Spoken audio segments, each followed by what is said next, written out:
The Northumbrian kingdoms of Bernicia and Deira were also in conflict after the death of Oswald. The marriage of Oswiu of Bernicia and the Deiran princess Eanfled took place around 643, when Bernicia was the stronger kingdom. Oswiu's subsequent actions towards Deira, the murder of King Oswine, and the later installation of his own son Alchfrith as king, suggest that he was more interested in domination than in coexistence. His marriage to Eanfled can't be a case of looting, since she was safe in Kent while the negotiations were taking place. It's impossible to say with any certainty what induced her family to agree to the marriage. It seems a fair guess that Oswiu paid a handsome bride price. But there may have been other considerations that we don't know about. The question of Deiran succession was still unsettled after the death of Oswald. There may have been competition for the prize between Eanfled's and Oswine's branches of the royal family, and Oswiu was well positioned to help out with that. It'd be interesting to know how Oswiu viewed his marriage. Was he hoping that Bernicia and Deira would rejoice in the kinship ties between their two royal families? If Oswiu expected that these two rival kingdoms would peacefully unite behind him as their one king, he was disappointed. Deira chose Oswine, who soon became his archenemy and eventually his victim. Nevertheless, the marriage of Eanfled and Oswiu can't be counted a failure, from his point of view at least. He had won a princess from a rival kingdom, which has to count for something, and he was well positioned to claim legitimacy for the son he'd one day install on the Deiran throne. Now, a little digression. Elsewhere in this book project is an extensive discussion of the function of gift-giving in the violent society of Beowulf, based largely on anthropological work on gift economies and historical and literary studies that make use of anthropological models. The Nickel version, which I only have time to state, not demonstrate, is that goods, treasure, often stripped from corpses as loot, circulate as gifts in the economy of Beowulf. Givers of gifts always gain honor, that is, enhanced reputation. A gift also confers honor on the recipient, but imposes obligation along with it, as the Beowulf poet is fond of pointing out.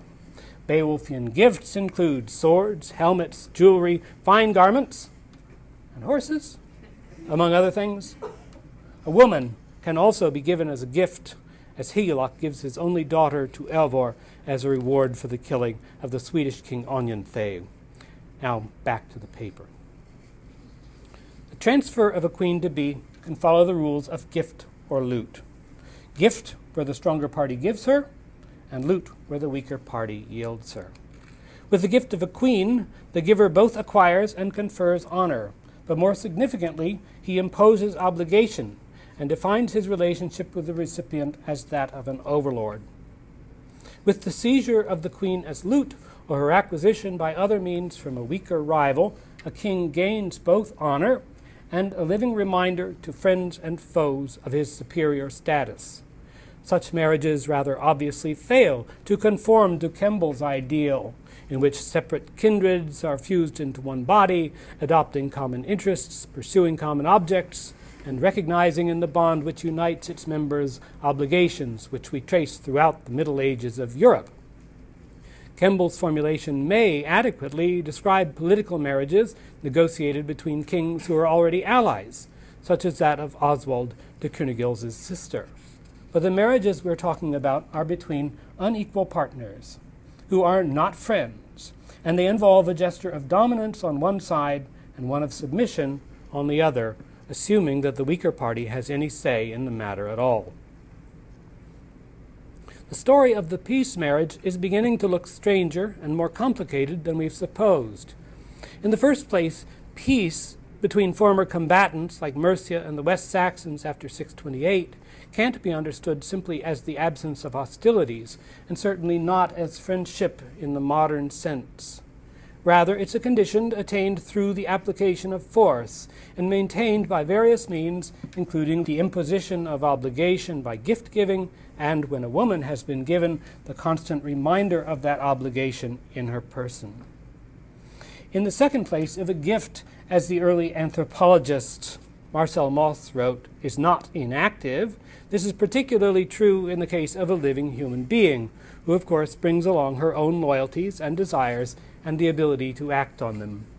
It doesn't seem possible to say of any Anglo-Saxon queen of whom we have more than the sketchiest knowledge that she never had a mind or a wish of her own. Anne Flade certainly had a mind of her own when she persuaded Oswiu to build a monastery at Gilling, the place where he'd had Oswine killed. But if either Anne Flade or Oswiu thought of their project as a payment of compensation, or even a conciliatory gesture, this aspect of the transaction does not interest Bede.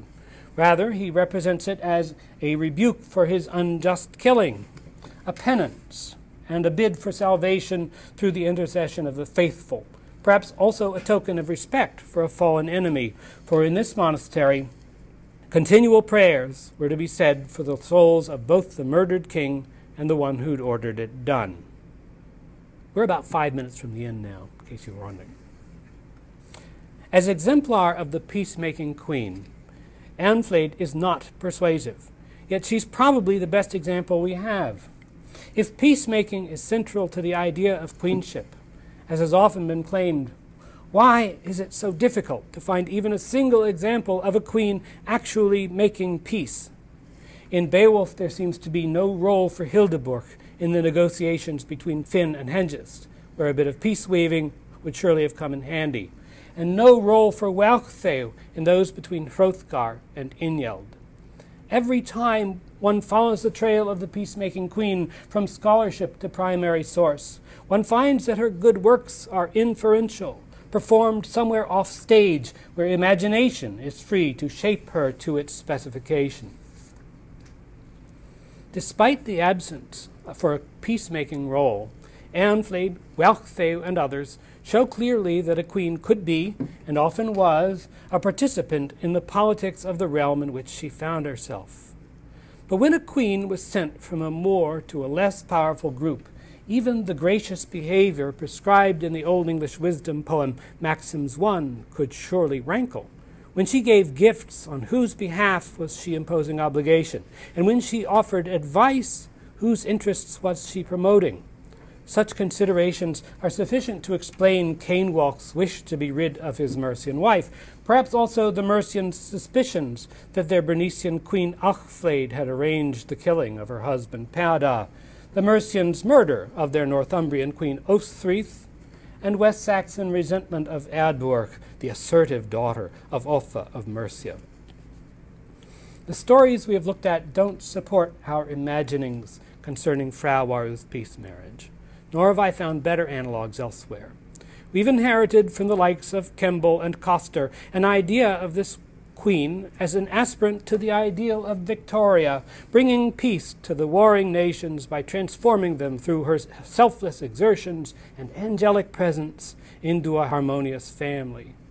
This Victorian version of Frau Waru has led us into a false understanding of the role of marriage in an early medieval peacekeeping apparatus, of which it formed just one optional part.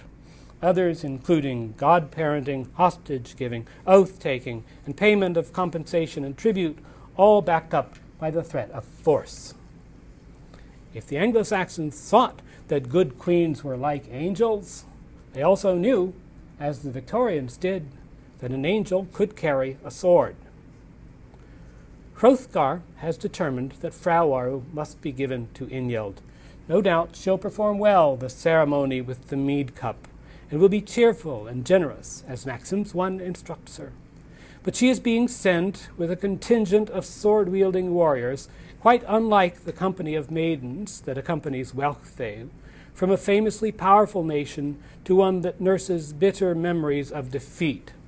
She is to be an ambassador of Danish power and of foreign intervention in the Haldebard court, a material reminder of obligations owed primarily by Inyeld to Hrothgar and not the other way around. Such a situation is by its nature dangerous for herself, her retinue, and her hosts. There is no great surprise in the outcome of the renewed conflict as reported in Weedseath. Hrothulf and Hrothgar, nephew and uncle, maintained good relations for the longest time after they expelled the Viking kind and humbled Ingjald's vanguard, cut down the force of the Hathabards at Herot. The Beowulf poet informs us that the great hall Herot was burned in this conflict, but neither he nor the Weedseath poet reports what became of Frau Aru, whether she was sent away like Cainwalk's queen, brought back to her people like Hildeburh, or killed like Ostfrith. Presumably it's understatement when Beowulf predicts that Ingjald's love for his wife, Kol Ran Weirthoth, will become cooler, as if this once happy couple were facing nothing more alarming than some awkward moments at the breakfast table. Had to get in one last joke. But Frau Aru's own fate, the destruction of Herot and the extermination of the Hathabard army, ought not to be laid to her account, for it is not her responsibility to keep the peace. She is not a failed peace weaver, a popular phrase in recent Old English scholarship. Rather, she's a participant with a well-defined role, running well-understood risks in a political system that was well understood to be capable of delivering friðu for short periods, but not what we would call peace. That's that.